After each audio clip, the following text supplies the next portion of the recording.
يوقف في نحر هنبيح ولا سفيه. الزحول اللي تزلزل مواقف هالقطع من قطر زلزالها للحجاز وما يليه. كانها سيل العرب رم تضيق بها الشعاب من سرت بها حدود راح الى البطن دويه. اشباه بوصف الحما يولم معسر المهب يكشع اللي في طريقه وعن بكرة به. وذكر بجودها مثلها مال السحاب كل ما لحت بروده تباشر من تويه. فزعة من هالخلق يتغشاها العجب وذهلت حكم والشيوخ واعتبره بديه. تشرب اخلاق المكارم مثل حلوى الشراب والظفر مثل الهوى لا حياه الا عليه. يوم جال الخير داعي ومن يبقى الثوى كل منهم للفضيله من شم ساعده. صارت الستين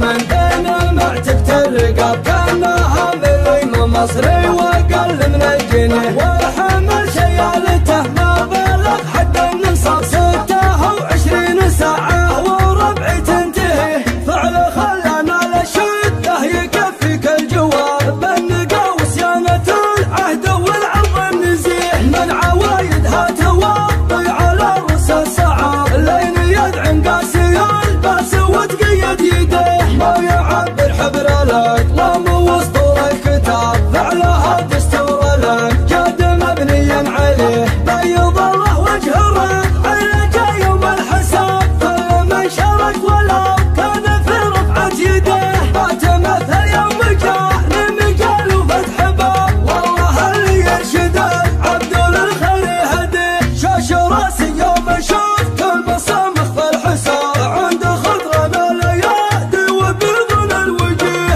الحرار اللي مواكلها رؤوس الهضاب كل حر ما يخيب رجال يرتجيه. من سطرها الطبخ مثل بركان العذاب ما يوقف في نحر هنبيح ولا سفيه. الزحول اللي تزلزل مواقف هالقطع من قطر زلزالها للحجاز وما يليه. كانها سيل العرب رم تضيق بها الشعاب من سرت بها حدود راح الى البطن دويه. اشباه بوصف الحما يولم معسر المهب يكشع اللي في طريقه وعن بكرة به. وذكر بجودها مثلها مال السحاب كل ما لحت بروده تباشر من تويه. فزعة من هالخلق يتغشاها العجب وذهلت حكم والشيوخ واعتبره بديه. تشرب اخلاق المكارم مثل حلوى الشراب والظفر مثل الهوى لا